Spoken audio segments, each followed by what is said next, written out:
오늘 하나님의 말씀 함께 나누겠습니다. 우리 116편 1절부터 19절까지의 말씀입니다.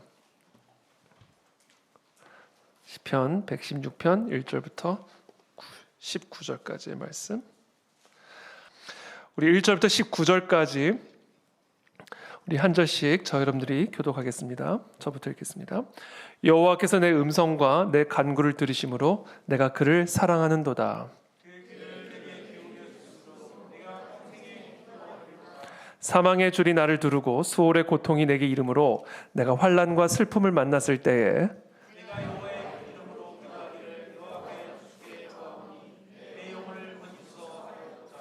여호와는 은혜로우시며 의로우시며 우리 하나님은 긍휼이 많으시도다.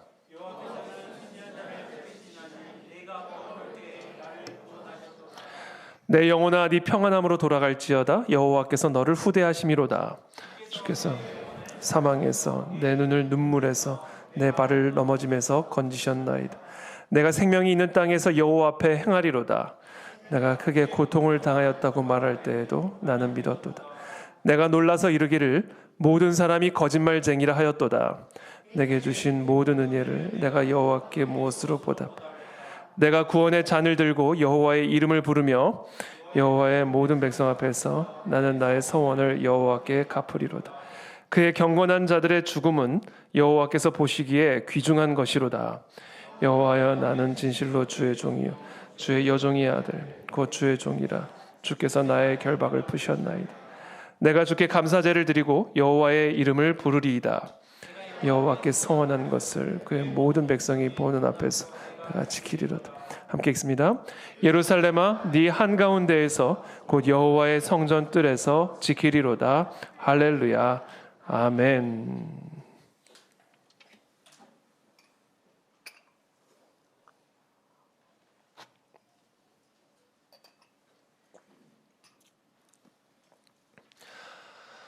네, 오늘은 우리 하나님이 들으시는 기도의 조건이라는 주제를 가지고 하나님의 말씀 함께 나누도록 하겠습니다.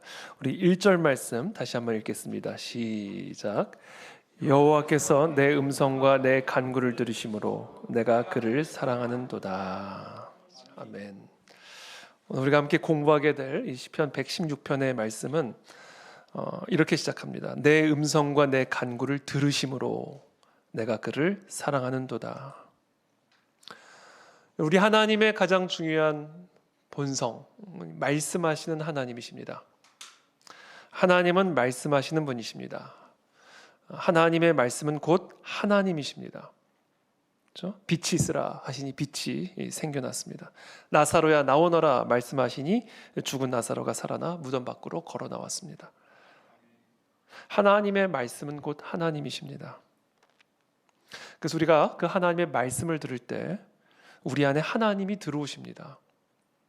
우리가 그 말씀을 우리의 입에 담아서 마른 뼈를 향하여 그대로 선포할 때 그 마른 뼈 속으로 하나님이 들어가십니다. 그래서 그 마른 뼈가 살아나 하나님의 군대가 되는 것입니다. 하나님의 말씀은 하나님이십니다. 그러므로 하나님의 말씀을 여러분의 입에 담아서 여러분의 마른 뼈를 향하여 선포하십시오. 대언하십시오. 하나님께서 저와 여러분들의 삶에 들어가셔서 하나님의 놀라운 역사들을 일으켜 주실 것입니다. 그래서 이 시간이 너무나 중요한 시간입니다. 하나님의 말씀이 들어가는 시간이에요. 하나님의 말씀이 지금 우리의 마음에 들어오시는 시간입니다. 이거는 하나님이 들어오는 시간이에요. 그래서 우리는 이 시간을 특별히 위해서 중보해야 된다. 아무리 우리가 와도 지금 이 순간 이 시간 하나님의 말씀이 선포되어질 때 하나님이 여러분들의 마음속에 들어가지 못한다면 아무 의미가 없게 되는 것이죠. 예배 때 주무시지 않게 되길 바랍니다. 졸 수는 있어요. 주무시는 건 다른 거예요. 예배 시간에 조는 거는 이건 진짜 이거는 마귀에게 영혼이 빼앗긴 상태예요. 피곤하다고 다 조는 거 아닙니다. 우리가 예배의 시간, 이 말씀을 듣는 시간에 우리가 얼마나 이 말씀에 집중하느냐, 여기에 사실 영적 전쟁의 본질이 있습니다. 그걸 딱 뺏어가는 거죠, 마귀는. 그래서 우리는 이 시간을 위해서, 특별히 이 말씀이 선포되어진 이 시간을 위해서 한 주간 준비해야 되는 겁니다. 매일 기도해야 되는 겁니다. 10분 일찍 나와서 기도로 준비하는 겁니다. 하나님, 이 시간 하나님이 내 안에 들어와 주십시오. 말씀이 선포되어지고 말씀이 되어질 때 하나님, 나의 삶에 하나님 들어와 주십시오. 역사해 주십시오. 이 시간에 우리의 모든 것을 걸어야 되는 거예요. 자, 하나님은 말씀하시는 분이세요. 그러나 하나님은 말씀만 하시는 하나님은 아니십니다. 우리 하나님은 들으시는 하나님이세요. 자, 무엇을 들으시는 하나님이신가? 나의 음성과 나의 간구를 들으시는 하나님이십니다. 여호와께서 내 음성과 내 간구를 들으심으로, 이렇게 되어 있죠. 나의 음성과 나의 간구를 들으시는 하나님. 이것은 한마디로 하나님은 나의 간구의 음성을 들으시는 하나님이라는 의미예요. 간구의 음성. 간구는 뭐예요? 간절히 구하는 겁니다. 그게 간구예요. 우리 하나님은 나의 이 간절히 구하는 음성을 들으시는 하나님이십니다. 맹인 거지 바디메오가 길가에 앉았다가 나사렛 예수가 지나가신다는 소식을 듣고는 소리를 지르기 시작하죠. 다윗의 자손 예수여, 나를 불쌍히 여기소서. 얼마나 큰 소리로 소리를 질렀던지 많은 사람들이 바디메오를 향하여 잠잠하라 꾸짖었습니다. 너무 시끄럽다. 그러나 바디메오는 그 소리를 줄이기는커녕 더 크게 소리를 질렀다, 이렇게 기록을 하고 있습니다. 다윗의 자손 예수여, 나를 불쌍히 여기소서. 더 크게 소리를 질렀어요. 그래서 예수님께서 가시던 길을 멈추셨습니다. 그리고는 그를 불러오라, 이렇게 말씀하십니다. 자, 예수님은 첫 번째 바디메오의 소리에는 반응하지 않으셨어요.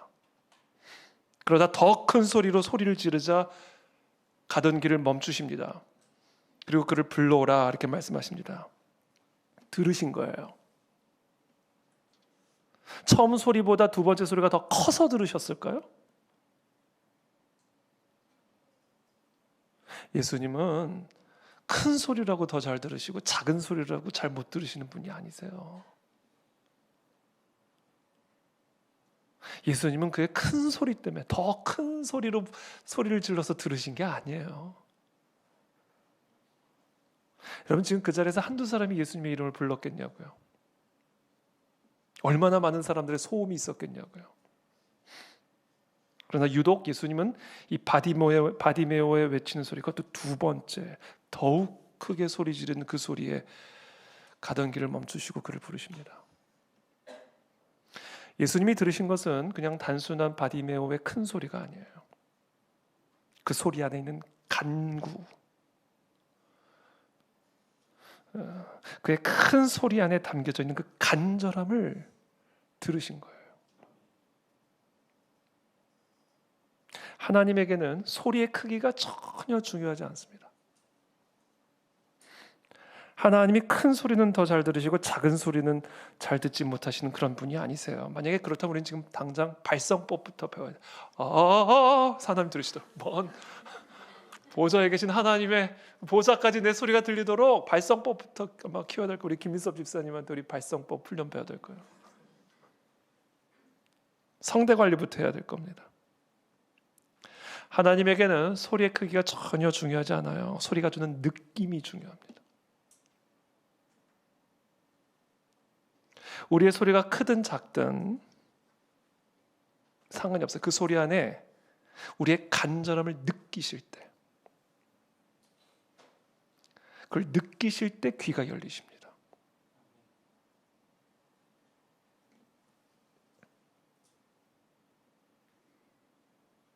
그러니까 하나님에게는요, 큰 소리가 중요한 게 아니라 간절함이 있는 소리가 중요해요. 절박함이 있는 소리가 중요합니다.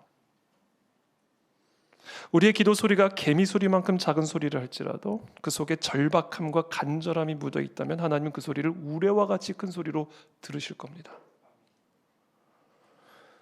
그러나 우리의 기도 소리가 우레와 같이 큰 소리를 할지라도 그 안에 간절함이 없다면 하나님의 귀는 전혀 열리지 않을 거예요.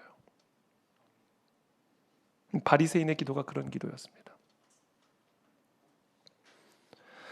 예수님은 바리새인의 기도를 외식하는 자의 기도라고 비판하시면서 제자들에게 다음에 두 가지를 조심하라, 이렇게 경고하십니다. 첫 번째, 사람들에게 보이려고 기도하지 마라. 너희는 기도할 때 외식하는 자와 같이 하지 말라. 그들은 사람에게 보이려고 회당과 큰 거리 어귀에 서서 기도하기를 좋아하느니라. 내가 진실로 너희에게 이르노니 그들은 자기 상을 이미 받았느니라. 모든 사람들이 보이도록, 모든 사람들이 들릴 수 있도록 그렇게 기도하지 말라는 거예요. 왜냐하면 하나님은 기도의 소리를 듣지 않으세요. 기도의 모습을 보지 않으시는 분이세요. 그래서 오히려 이렇게 말씀하십니다. 너는 기도할 때 네 골방에 들어가 문을 닫고 은밀한 중에 계신 네 아버지께 기도하라. 은밀한 중에 보시는 네 아버지께서 갚으시리라. 하나님 우리의 기도의 소리에 관심이 없으세요. 기도의 모습도 관심이 없으세요. 둘째, 중언부언하지 마라. 7절입니다. 기도할 때 이방인과 같이 중언부언하지 말라. 그들은 말을 많이 하여야 들으실 줄 생각하느니라. 하나님은 기도의 양으로 기도를 들으시지 않으세요. 기도의 길이로 우리의 기도를 듣지 않으세요. 2시간을 기도를 하면 하나님이 더 잘 들어주시고 10분 기도하면 하나님이 덜 들어주시고. 여러분 대표 기도를 10분 하는 게 좋아요? 대표를 누가 하시는데 10분을 하는 사람이 있고 2시간을 하는 사람이 있어요. 누가 더 좋으세요? 하나님도 똑같아요. 구하기 전에 너희에게 있어야 할 것을 하나님은 다 아시는데, 다 알고 있는 내용을 주저리 중언부언. 사람도 그런 기도는 싫어하죠. 하나님도 싫어하세요. 하나님은 기도의 양과 기도의 길이에 전혀 감동받지 않으십니다.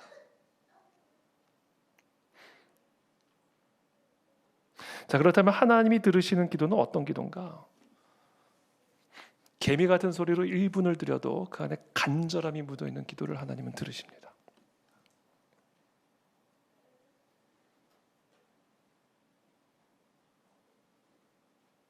왜 그런지 아세요? 이 간절함이 곧 믿음이기 때문에 그래요. 죽을 병에 걸린 딸을 둔 회당장 야이로, 유대인 회당장, 바리새인이었겠죠. 그 사람이 달려와서 예수님 앞에 무릎을 꿇어 엎드립니다. 얼마나 간절했으면 유대인 회당장이 예수 그리스도 앞에 와서 무릎을 꿇고 엎드렸겠어요. 간절함이 있는 거예요. 그러니까 치유해 주시는 겁니다. 간절함이 믿음이에요. 혈루병이 여인 얼마나 간절했으면 예수님 뒤편으로 가서 예수님 옷자락만 만져도 낫겠다 생각했겠어요. 이게 얼마나 절박했으면. 소리를 지를 필요도 없었어요. 뒤에 가서 그냥 옷자락만 잠시 잡았을 뿐이에요. 근데 그 순간 병이 났잖아요. 간절함이 믿음이에요.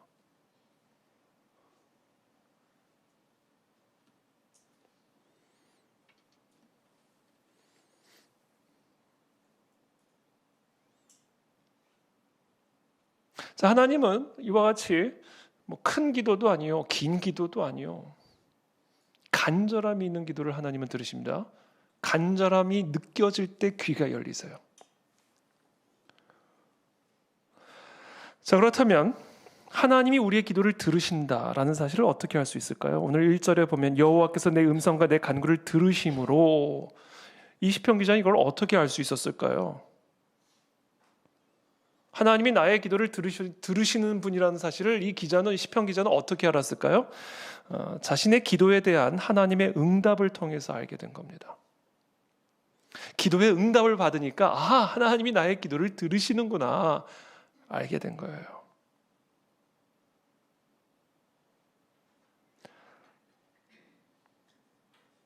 그리고 우리가 그와 같은 우리의 기도를 들으시고 그 기도에 대해서 응답하시는 하나님을 경험하게 되면요, 어떤 일이 일어나는가? 그 하나님을 사랑하지 않을 수가 없게 돼요. 그 하나님을 향한 사랑이 막 솟아납니다. 이 기도 응답을 받으면 그렇게 돼요. 사랑이 막 솟아나요. 여러분, 하나님을 더 깊이 사랑하고 싶다면요, 우리가 기도 응답을 받으시면 돼요. 하나님이 나의 기도를 들으시는구나, 이걸 체험하면요, 우리의 영혼에서, 심령에서 하나님을 향한 사랑이 막 솟아나옵니다. 바꿔 말하면 우리의 기도를 들으시고 그 기도에 대해서 응답하시는 것을 내가 알게 될 때 하나님이 나를 얼마나 사랑하는지를 내가 알게 돼요. 그래서 그 하나님을 내가 사랑하지 않을 수가 없게 됩니다. 하나님을 향한 사랑이 더 커지고 더 깊어져요. 여러분, 향유 옥합은 어떤 사람이 깨는지 아세요? 돈 많은 사람이 깨는 게 아닙니다. 마음이 넉넉한 사람이 깨는 게 아니에요. 하나님의 사랑을 경험한 사람이 깨는 겁니다.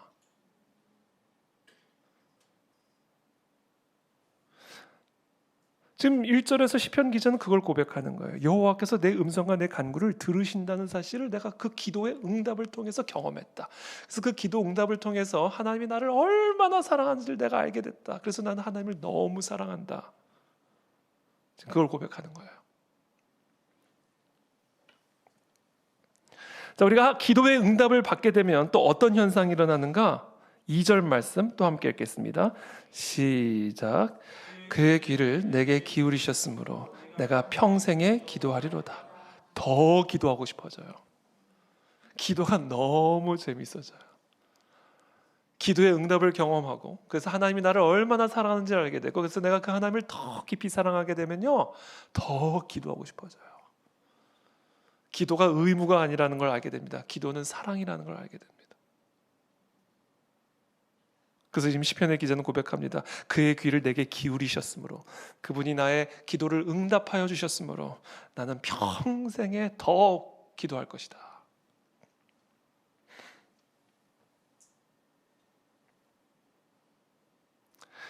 그러니까 지금 1절, 2절은 우리에게 아주 중요한 축복의 어떻게 보면 그 연쇄 구조를 우리에게 설명해 주고 있는 거예요. 우리가 하나님의 기도 응답을 받게 되면요, 하나님께 더 기도하고 싶어집니다. 하나님께 더 기도하고 싶어지면 더 많은 기도 응답을 받게 됩니다. 더 많은 기도 응답을 받게 되면 결국 하나님을 더 사랑하게 됩니다. 하나님을 더 사랑하게 되면 그래서 하나님을 더 기도하고 싶어집니다. 더 많이 기도하게 되면 더 많은 기도 응답을 받게 됩니다. 그래서 하나님을 더 사랑하게 돼요. 더 사랑하게 되면 더 기도하고 싶어져요. 더 기도하면 더 많은 기도 응답을 받습니다. 이거 언제까지 하면 될까요? 계속 축복의 늪에 빠지는 거예요. 기도의 응답을 받기 시작하면요, 이건 헤어나올 수 없는 축복의 늪에 빠져버려요. 구조가 그렇게 돼 있어요.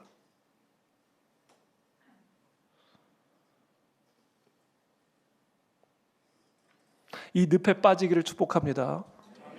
저 오늘 설교 제목 부제, 축복의 늪에 빠져라. 축복의 사슬에 우리의 삶이 꽉 묶이게 돼. 이거 풀 수가 없어요. 구조가 그렇게 돼 있어요. 이와 같이 우리가 축복의 늪에 빠지고 이 축복의 사슬에 묶이려면요, 그래서 기도 응답을 받는 경험들이 있어야 돼요. 저는 저와 여러분들의 기도의 응답이 받게 될 줄을 믿습니다. 기도 응답을 받게 될지어다. 기도 응답에 축복이 있게 될지어다. 이 기도 응답을 받으십시오. 그 경험들이 더 많아져야 돼요. 그러면 어떻게 하면 기도의 응답을 받을 수 있을까? 궁금하시죠? 기도 응답을 받기 위한 제1법칙, 기도하셔야 됩니다. 우리가 기도 응답을 받지 못하는 이유는 기도하지 않기 때문입니다. 뿌린 것이 없기 때문에 거둘 것도 없는 겁니다. 여러분, 기도 응답은 인내의 열매가 아니에요. 기도의 응답은 견딤의 열매도 아니요, 기다림의 열매도 아닙니다. 기도 응답은 기도의 열매예요. 기다린다고 응답되지 않습니다. 기도하셔야 응답됩니다. 견뎌낸다고 응답받는 거 아니에요. 기도하셔야 응답받아요. 기도의 응답은 견딤의 열매도 아니요, 기다림의 열매도 아니요, 기도의 열매입니다. 기도하지 않으면 응답받을 수 없어요.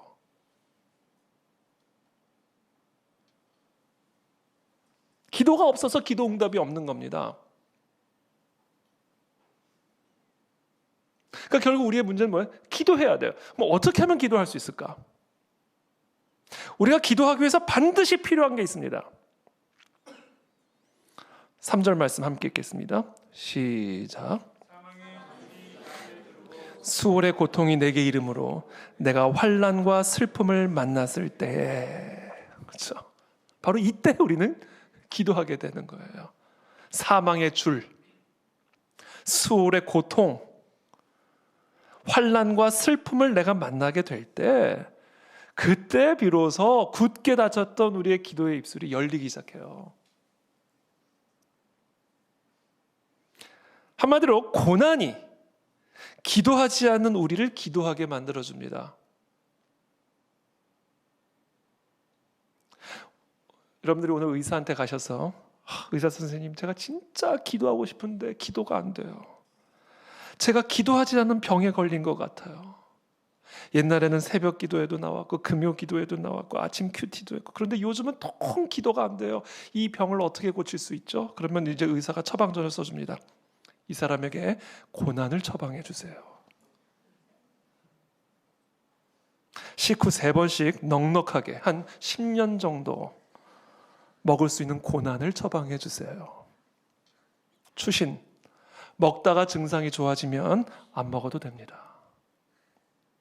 단, 증상이 호전되지 않으면 10년 추가.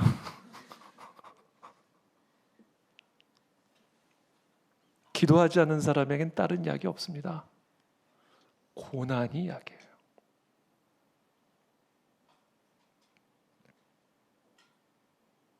사 절 함께 읽겠습니다. 시작. 내가 여호와의 이름으로 기도하기를 여호와여 주께 구하오니 내 영혼을 건지소서 하였도다. 그래요. 사망의 줄이 나를 두르고 수월의 고통이 내게 이르고 내가 환난과 슬픔을 만나는 순간, 그때 내가 여호와의 이름으로 기도하기를 여호와여 주께 구하오니 내 영혼을 건지소서 하였도다. 그렇죠? 이게 그냥 나오는 기도가 아니라고요. 수월의 줄에 목이 묶여보고 팔이 묶여보고 환난과 슬픔을 만나야 내 입에서 기도가 터져 나온다고요.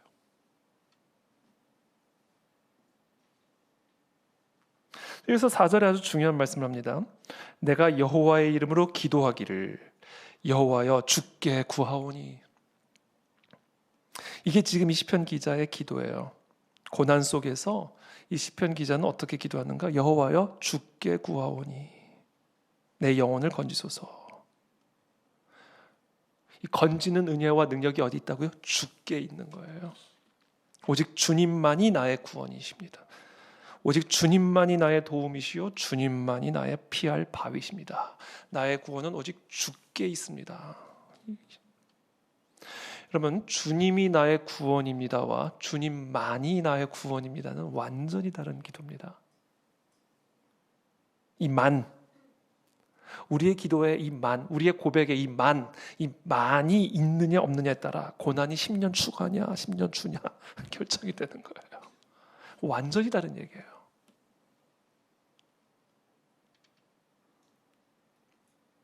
오직 주님만을 향한 전적인 의존.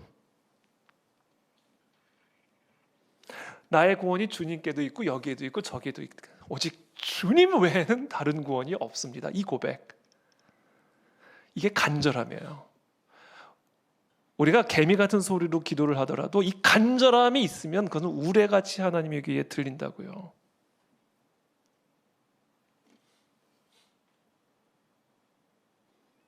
바로 이 간절함이 주님만이, 그렇죠?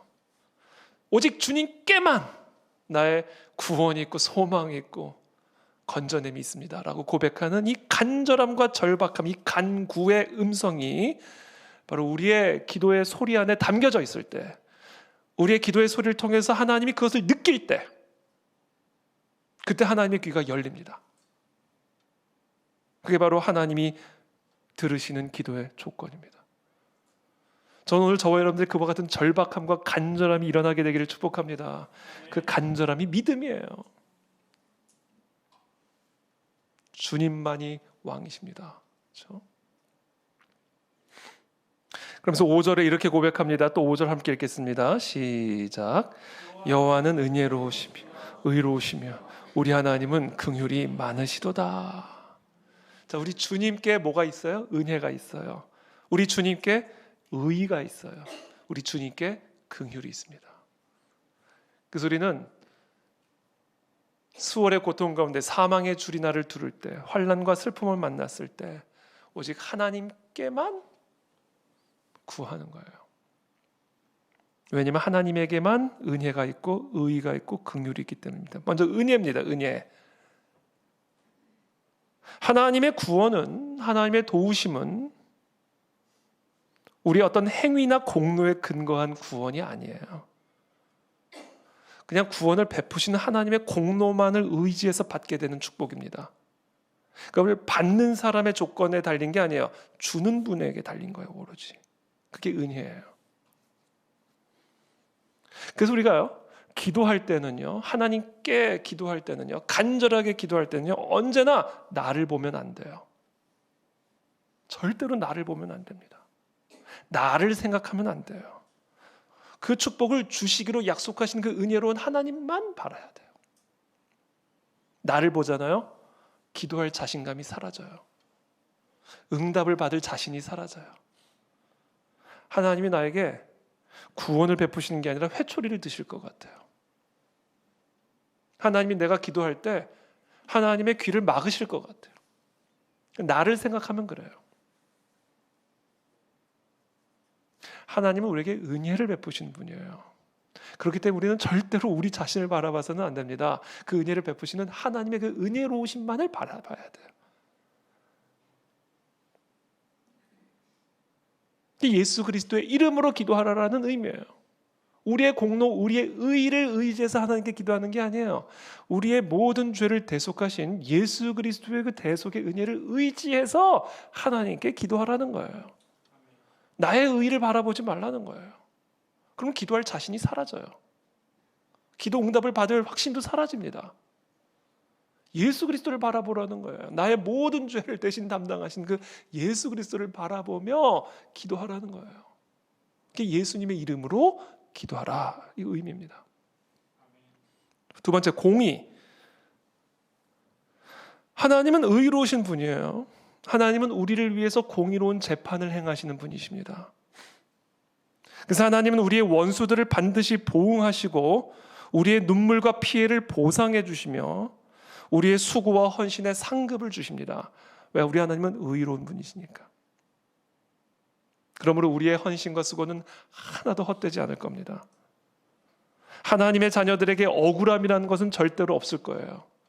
하나님의 자녀들에게 원통함이라는 것은 절대로 없을 겁니다. 왜? 우리 하나님은 의로우신 하나님이시기 때문에 그렇습니다. 또 우리 하나님은 긍휼이 많으신 분이세요. 이 긍휼이 많으신 하나님이라는 얘기는 무슨 얘기예요? 하나님 우리를 불쌍히 여기신다. 바디메오가 다윗의 자손 예수의 나를 불쌍히 여기소서. 그렇죠? 하나님은 우리를 동정해 주시는 분이세요. 너 어떻게 그럴 수가 있니? 그게 아니에요. 그래, 충분히 그럴 수 있다. 그분이 우리 하나님이십니다. 네가 그러고도 인간이냐? 그러면서 우리의 등에 등짝 스매싱을 매기시는 분이 아니에요. 우리의 등을 이렇게 쓰다듬어 주시면서 그래, 인간이 원래 다 그런 거다. 왜냐하면 하나님도 인간의 연약함을 경험하셨기 때문에 그래요. 그래서 하나님은 우리의 연약함을 너무나 잘 아세요. 하나님 우리와 똑같은 한계를 경험하신 분이십니다. 그래서 우리의 한계를 너무나 잘 아십니다. 그게 얼마나 고통스러운 건지를. 그래서 하나님은 우리가 연약해서 넘어질 때, 우리의 한계로 절망의 고통 가운데 있을 때 하나님은 조용히 우리 뒤에 오셔서 우리의 등을 쓰다듬어 주시면서 말씀하시는 거예요. 그래, 힘들지? 내가 다 안다. 우리 예수님이십니다. 그러므로 두려워하지 말아라. 내가 너와 함께 할 것이고 놀라지 말아라. 나는 네 하나님이다. 내가 너를 굳세게 하리라. 내가 너를 도와주리라. 나의 의로운 오른손으로 너를 붙들어 주리라. 바로 이분이 우리 하나님이시다.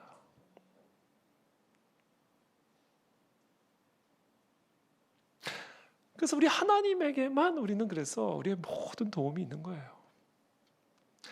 오늘 이 시간 하나님의 은혜가 부어지게 되기를 축복합니다. 하나님의 의와 긍휼이 여기심이 오늘 이 밤에 우리 모두에게 충만하게 임할지어다.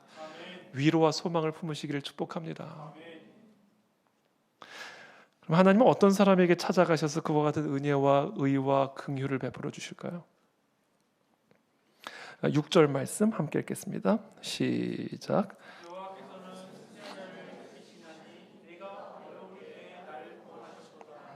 순진한 자를 찾아가십니다. 하나님은 순진한 자에게 하나님의 은혜를 베풀어 주세요. 이 순진한 자가 하나님의 은혜를 경험합니다. 자신의 어떤 의와 공로도 상관없이 그냥 베풀어 주시는 선물을 누려요. 이 순진한 자만이 하나님의 의를 경험하게 되고요, 긍휼히 여기심을 경험합니다. 이 순진한 자가 돼야 돼요. 이 순진하다, 이게 뭐 좋은 의미도 있고 사실은 나쁜 의미도 있죠. 근데 성경에서 말하는, 지금 오늘 본문에서 말하는 이 순진한 자라고 하는 것은 영어 성경에 보면 simple hearted, 단순한 마음을 가진 사람. 제가 깜짝 놀랐는데 왜 다른 분들에게 방해가 될 수가 있으니까 이런 거는 좀 자제, 속으로 하시면 돼요. 하나님이 다 들으십니다. 꼭 큰 소리를 하나님이 들으시는 게 아니에요. 작은 소리 들으시고. 우리 형제님 최고입니다. 단순한 마음을 가진 자. 단순한 마음을 가진 자. 여러분, 우리가 하나님의 기도 응답을 받으려면요, 마음이 단순해야 됩니다. 마음이 복잡하면 안 돼요. 여러분 자신을 한번 생각할 때 나는 마음이 좀 복잡하다, 이거 별로 안 좋은 거예요. 마음이 좀 단순해야 돼요.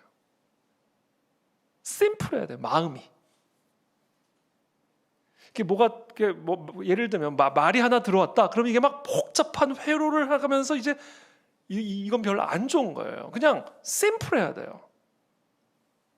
사람이 심플해야 됩니다.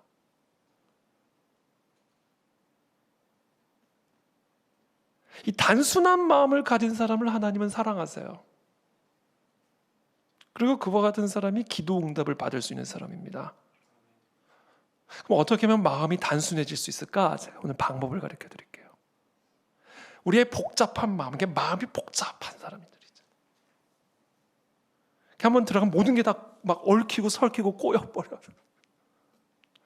그런 마음들을 어떻게 단순하게 만들 수 있을까?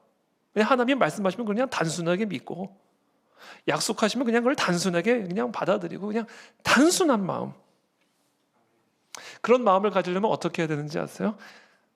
나를 보면 안 돼요. 나를 보면 마음이 복잡해집니다. 나를 깊이 너무 묵상하시면 안 돼요. 나를 너무 깊이 들여다보면 볼수록 마음이 복잡해져요. 하나님이 나랑 함께 하실 것 같은 게 아니라 하나님이 나를 막 떠날 것 같아요. 그렇죠? 그래서 자꾸 나를 바라보고 있으면 믿음이 흐릿해집니다. 절대로 자꾸 나를 묵상하시면 안 돼요. 내가 이렇고 내 마음엔 이런 것들이 있고 나는 항상 이렇게 하고. 어떻게 해야 되는가? 예수님만 바라보셔야 돼요. 그래야 마음이 단순해집니다. 십자가만 바라보셔야 돼요. 그래야 마음이 심플해져요. 나의 모든 죄를 짊어지시고 나의 모든 연약함을 대신 짊어지시고 십자가에서 나를 대신해서 죽으심으로 우리 모두를 의롭다 만들어주신 그 하나님의 대속적인 십자가의 은혜만을 바라보셔야 돼요. 그래야 이 복잡한 마음들이 아주 단순해집니다. 아주 시원하게 단순해져요. 광야에서 불뱀에 물려가지고 독이 퍼져가지고 다 죽을 지경이 된 이스라엘 백성들. 그때 하나님이 만들어준 치료책이 뭐예요? 처방전이 뭐예요? 모세에게 명령하시죠. 놋뱀을 만들어서 장대에 매달아 높이 들라. 저것을 쳐다보는 사람들은 다 살아나리라. 그것을 예수님께서 자신의 십자가를 의미하는 것으로 설명해 주시죠. 내 안에 지금 독이 들어와 있는데 그 독 분석해봐야 마음만 복잡해지고 심경만 복잡해집니다. 그것은 우리를 절대로 치유할 수 있는 방법이 아니에요. 여러분들 그만 바라보시길 축복합니다. 십자가를 바라보세요. 우리의 모든 연약함은 그리스도에게 전가됐어요. 이제 내 안에 있는 연약함은 그만 보시라고. 다 전가됐는데 왜 자꾸 나를 바라보냐는 거예요. 내 죄는 이미 다 그리스도에게 전가됐어요. 근데 왜 자꾸 내 안에 있는 죄를 바라보며 마음이 그냥 복잡하게 있냐는 거죠. 십자가를 바라보십시오. 그분이 다 담당하셨고, 그래서 그분이 다 끝장내셨어요. 우리는 그 예수님 그 십자가를 바라볼 때 우리의 이 복잡한 마음이 아주 단순해지는 은혜를 경험하게 되는 겁니다.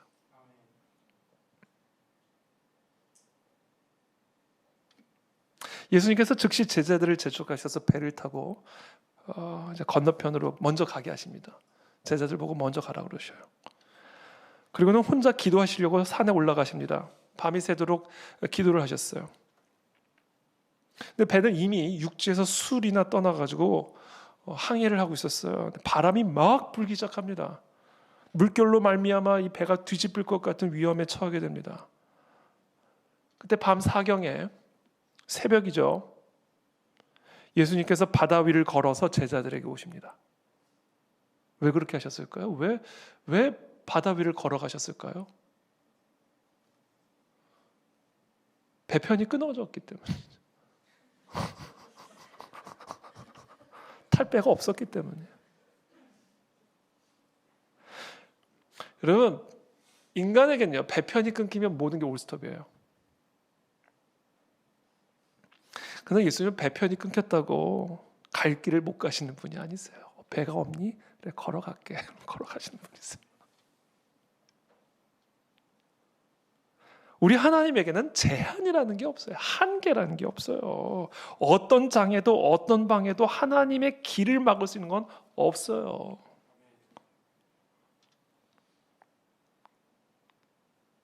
제자들이 그가 예수님께서 바다 위로 걸어오심을 보고는 놀라가지고 유령이다! 유령이다.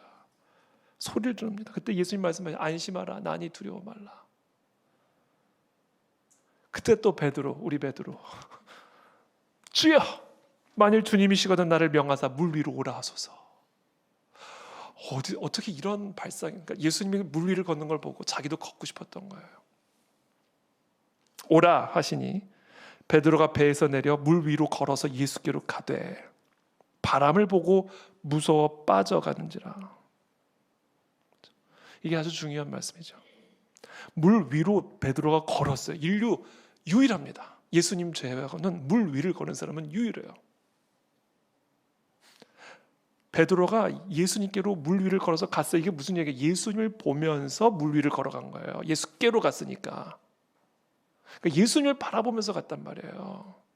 나를 보지 않았어요. 물을 바라보지 않았다고요. 물 위를 밟고 계신 예수님을 보고 갔다고. 그러니까 자기도 물을 걷는 거예요. 근데 갑자기 바람을 보는 순간 무서워 빠져 물에 삼켜져 가기 시작했다. 그러니까 나를 보면 삼켜진다니까요. 바다를 보면 삼켜진다니까요. 상황을 보면 삼켜진다니까요. 환경을 보면 삼켜진다니까요. 그러면 마음이 복잡해진다니까요. 여러분 절대로 상황 보지 마십시오. 하나님에게는 상황이 중요하지 않아요. 배편 끊기면 그냥 걸어가시는 분이세요. 환경을 바라보지 마십시오. 그러면 마음이 그냥 복잡해집니다. 뭘 본다? 바다를 밟고 계신 주님을 본다. 그럼 나도 바다를 걷는다. 이게 기적이에요, 기적.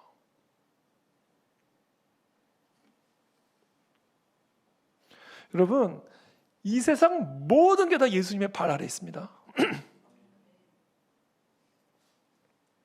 그러니까 예수님만 보면 되는 거예요. 이게 얼마나 심플합니까? 이게 순진한 자예요. 이런 마음을 가진 자.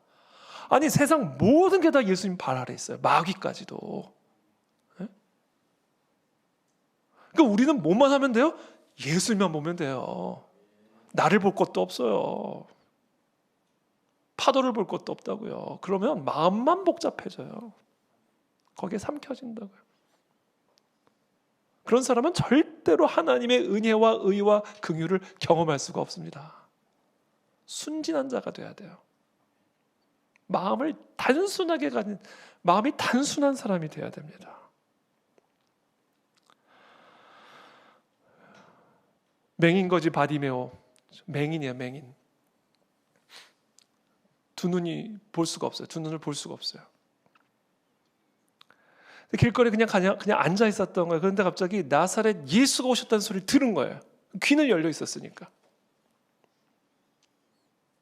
아주 심플합니다. 이 마가복음의 기록을 보면요, 이 맹인거지 바디메오가 그냥 길에 앉아 있다가 예수시라는 소리를 듣고 예수께 부르짖었어요. 그랬더니 예수님이 치유해 주셨어요.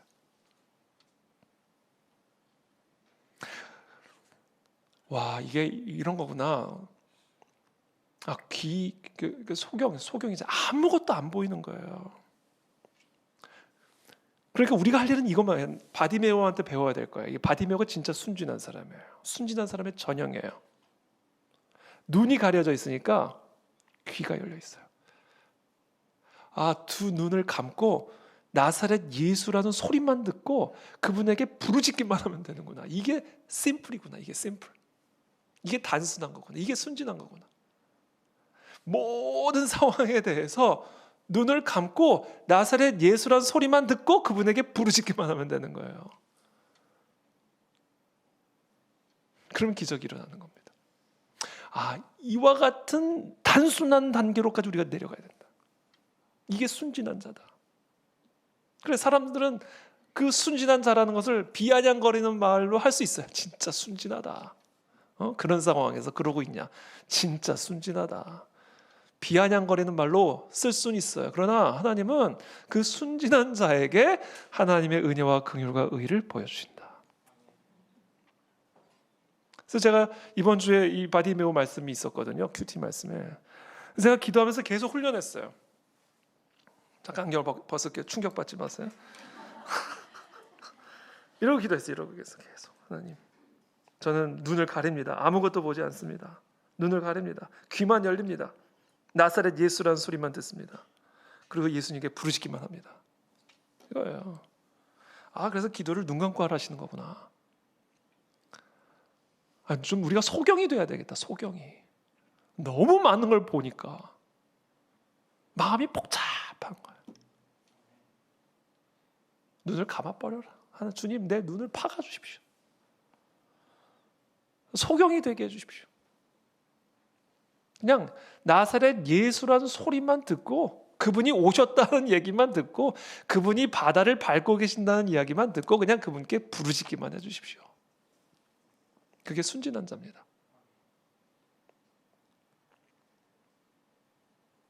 전 그렇게 살기로 결단합니다. 여러분도 그렇게 살기로 결단하시길 축복합니다. 그러면 진짜 하나님의 기적을 경험합니다.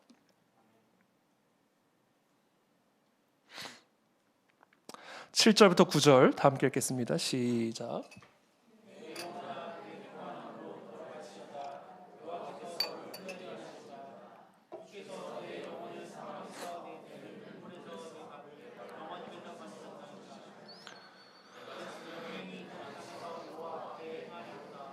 아멘. 지금 수월의 고통, 사망의 줄이 두른, 그러니까 생명의 위협이 있는, 더 이상 가던 길을 해서 멈춰서야 되는 그런 상황에서 다시 전진이 시작이 되는 거예요.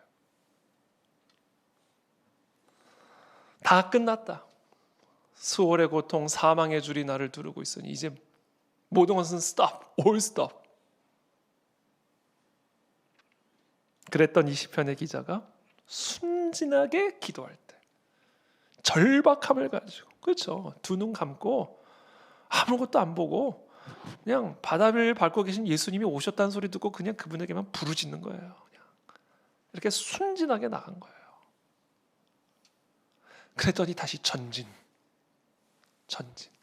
구름 기둥이 움직이기 시작하고 불 기둥이 움직이기 시작하는 거예요.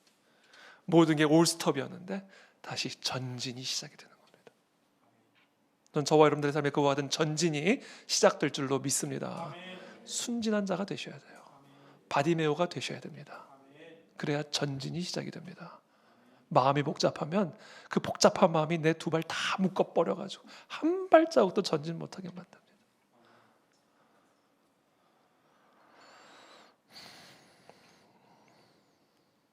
우리는 이 순진한 자의 기도를 배워야 됩니다. 그런데 이런 순진함은요, 그냥 만들어지는 게 아니에요.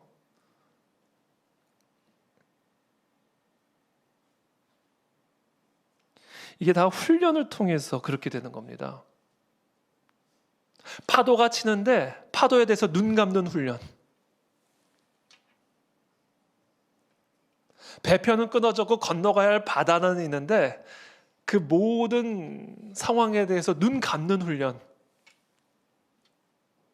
그냥 귀만 열고 입만 여는 훈련. 예수 그리스도가 바다를 밟고 계시는 온하늘과 땅의 모든 것을 갖고 계시는 하나님이라는 사실만 듣고 그분에게 부르짖기만 하는 이 훈련. 이건 그냥 만들어질 수가 없어요. 어떻게 그게 그냥 되겠어요? 파도가 치는데 어떻게 배 한켠에서 주무시고 계신 그 주님만 바라보면서 나도 평안할 수가 있겠어요? 훈련이 필요해요. 자꾸 바다가 보이고 파도가 보이고 배 안에 들어오는 물이 보이고 그렇게 되거든요, 사람이. 그래서 순진한 마음은요, 이 단순한 마음은 단번에 되는 게 아니에요. 계속 눈이 돌아가지만 다시 예수님만 보는 거예요. 주무시고 계시는 예수님. 파도로 자꾸 눈이 돌아가고 바다가 배가 뒤집히는 것처럼 보이고 자꾸 시선이 거기로 가는데 다시 돌려가지고 예수님 보는 거예요. 주무시고 계시는 예수님. 바다 위를 밟고 계시는 예수님에게 시선을 고정하는 거예요. 바다가 갑자기 파도가 일고 바람이 갑자기 부는데도 바람에게로 시선이 뺏길까 봐 다시 예수님 보는 거예요.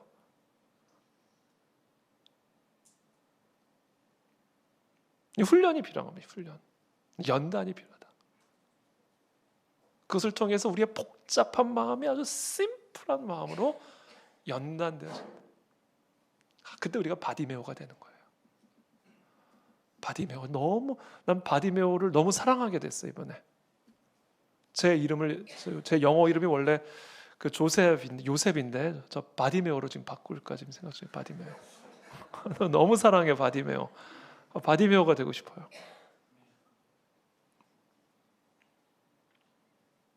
아마 전 세계에서 유일한 이름을 가진 바디메오.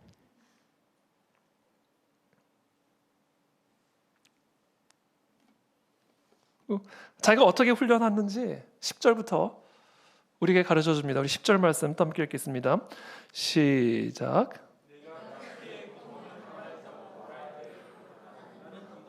그래요. 크게 고통을 당할 때도 자꾸 말한 거야. 나는 믿는다.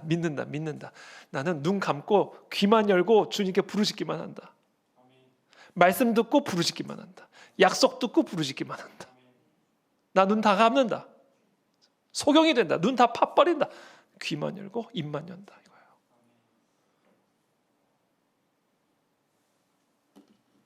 그렇게 훈련했다라는 거예요. 시선 고정 훈련, 양궁 훈련할 때 우리나라 양궁 선수가 세계 최고잖아요. 양궁 훈련을 어떻게 하는지 제가 한번 봤는데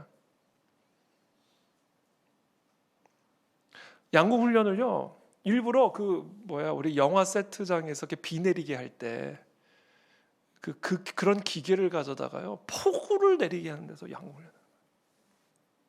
하늘은 맑아요. 구름 한 점 없는 맑은 하늘이에요. 근데 그런 맑은 하늘에서는 누가 명중을 못하냐는 거예요. 지금 전 세계 최고 양궁 선수들이. 그래가지고 어떻게 금메달 따냐는 거예요. 막 옆에서 막 그냥 잡음을 냅니다. 소음을 냅니다. 그리고 거기서도 흔들림이 없이 딱 명중할 수 있도록 그 시선을 고정시키는 거예요.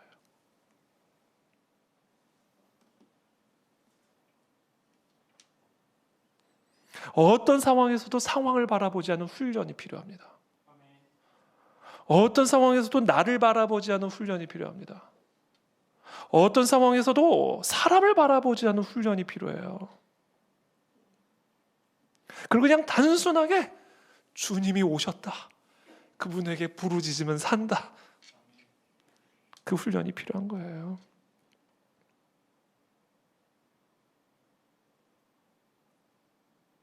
그러면서 11절 또 함께 읽어주세요. 시작.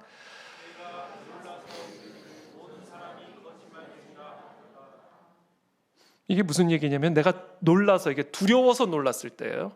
내가 두려울 때에는 뭐라고 외쳤는가? 믿을 사람 하나도 없다, 이렇게 외쳤다는 거예요. 사람들은 다 거짓말쟁이다, 이렇게 외쳤다는 거예요. 왜? 자꾸 사람을 의존하고 싶어지니까. 시선 고정하는 거예요. 외치면서 사람은 거짓말쟁이야, 믿을 수 없어. 하나님만 바라봤다라는 거예요. 자신이 두려울 때마다 사람을 보지 마라, 외쳤다는 거예요. 자신이 염려가 되고 두려울 때마다 사람을 의지하지 마라, 이렇게 외쳤다는 거예요. 왜? 자꾸 의지하고 싶어지니까. 그러니까 지금 자신이 이 수월의 고통과 사망의 줄에 묶였을 때 어떻게 자신의 이 순진함을 연단했는지를 보여주고 있는 거예요. 이렇게 해서 이 사람의 순진함이 연단되어진 거예요. 이 단순함이.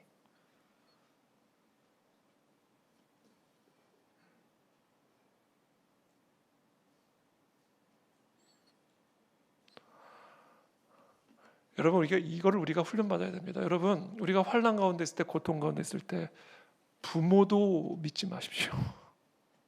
이게 성경의 가르침이에요. 부모도 사람이에요.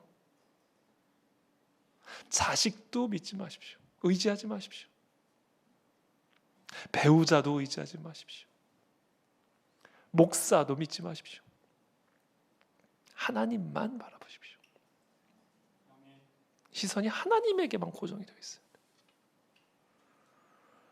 사람은 믿음의 대상이 아니에요. 성경 어디를 보세요? 사람을 믿으라고 되어 있는지.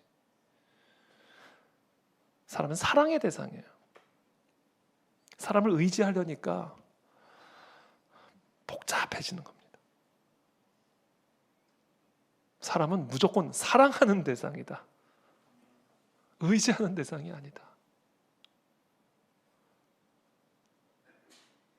12절부터 14절까지 더 함께 읽어주세요. 시작.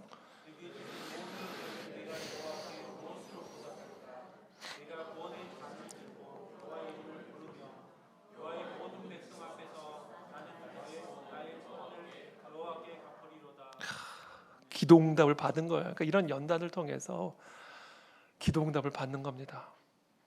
하나님만 바라볼 때, 사람도 의지하지 않고 나도 바라보지 않고 상황도 바라보지 않는 바디메오의 영성을 우리가 갖게 될 때, 그때 기도응답을 받고 그 기도응답에 대한 기쁨을 표현하는 거예요.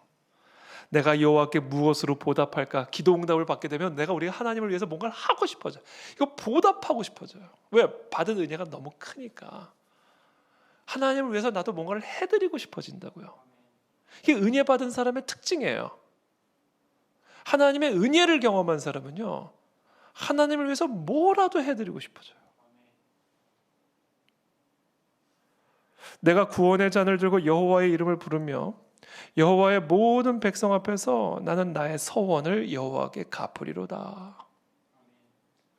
이게 보답, 갚아드리고 싶다고요. 이 꽃꽂이 오늘도 너무 아름다운데 이것도 매주 이거를 이게 뭔가를 갚아드리고 싶은 마음인 거거든요. 우리 예배팀, 찬양팀, 성가대, 주일학교 교사, 봉사, 주차봉사, 뭐라도 해드리고 싶은 거예요. 그러니까 은혜가 고갈될 때 해드리고 싶은 마음도 고갈이 됩니다.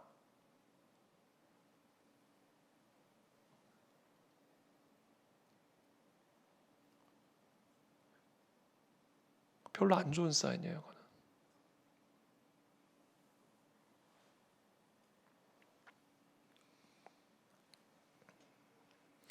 15절 말씀 또 함께 읽겠습니다. 시작.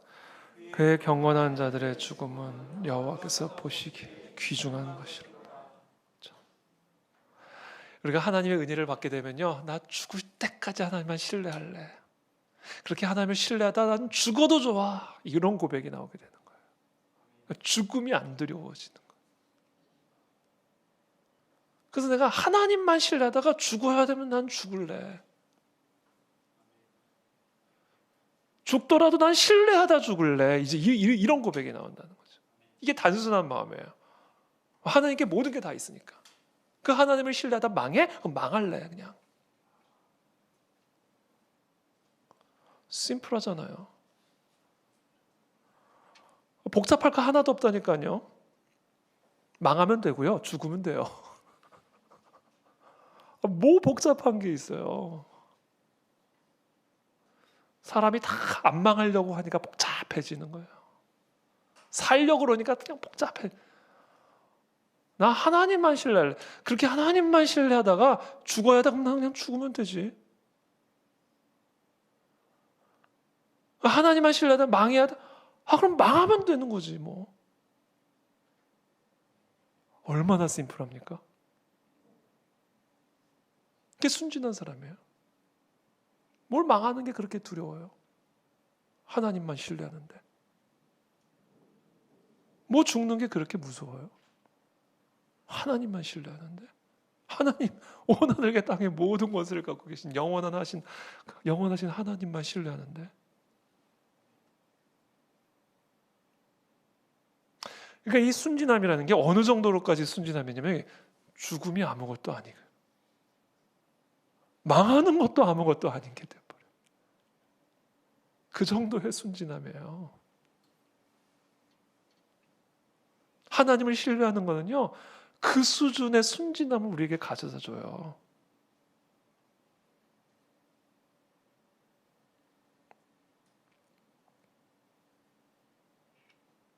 (16절) 또 함께 읽어주세요.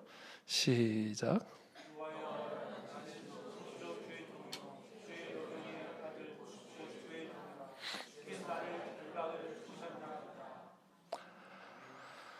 '이 시편 기자의 이런 영성, 그렇죠? 이런 영성은 어디서 나왔을까? 주의 여종의 아들, 엄마도 주의 여종이었어요. 엄마도. 이게 엄마의 기도, 아버지의 기도, 부모의 기도.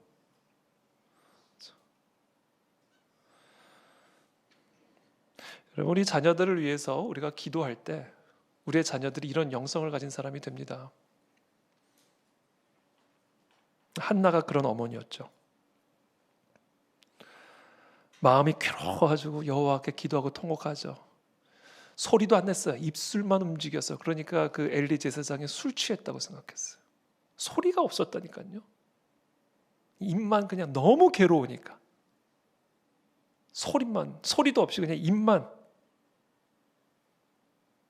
입술만 움직였다 이렇게 기록이 돼요. 한나가 속으로 말하며, 그래 소리도 안 냈어요. 속으로 말했어요. 입술만 움직이고 음성은 들리지 아니하므로 엘리는 그가 취한 줄로 생각한지라. 그래요. 하나님은 큰 소리의 기도를 들으시는 분이 아니에요.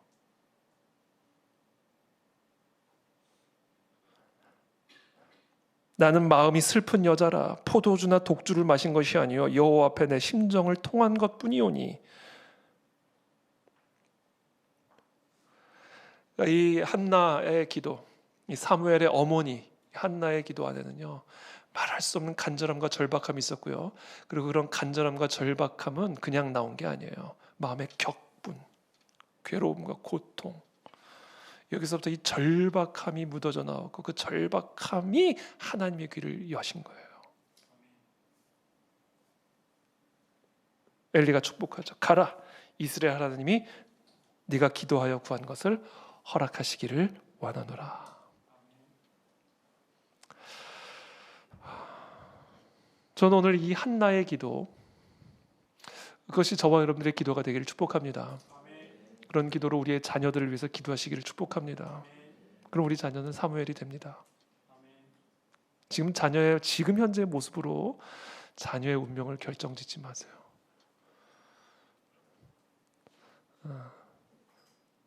저와 여러분들의 기도에 우리의 자녀들은 달려 있습니다. 17절부터 19절 마지막으로 함께 읽겠습니다. 시작.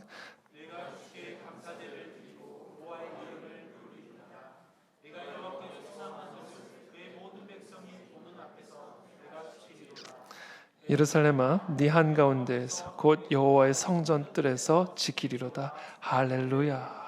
감사제를 드리고, 그렇죠? 찬양과 기쁨의 제사를 올려드리는 이 시편 기자의 고백으로 오늘 이 기도가 마쳐집니다. 자, 저와 여러분들이 바로 이 시편 기자의 오늘 이 기도의 영성을 저희들이 본받게 되기를 바라고, 오늘 우리가 함께 드린 이 하나님이 들으시는 기도의 조건, 순진한 자가 되는 거예요. 바디메오가 되는 겁니다. 그래서 하나님이 오늘 우리의 기도를 들으시는 줄을 믿습니다. 그리고 오늘 이 시편 기자의 고백처럼 기쁨과 감사가 우리의 심령 가운데 충만하게 될 줄로 믿습니다. 그렇게 오늘 이 시간 기도의 자리로 나가게 되기를 바랍니다.